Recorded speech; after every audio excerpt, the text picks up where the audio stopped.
Okay, we're going to put the clutch master cylinder back together. Spring goes in with the plunger. The main operating arm goes in with the dented bit out for the other arm to be pushed from. That's in now.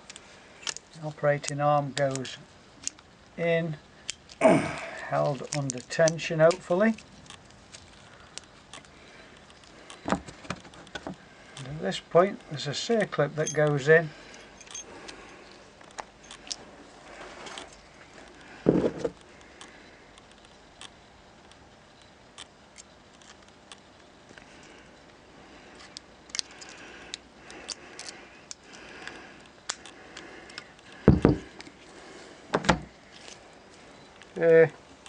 Well, it's done.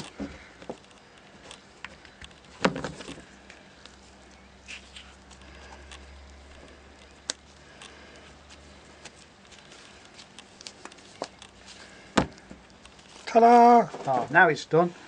Okay, next.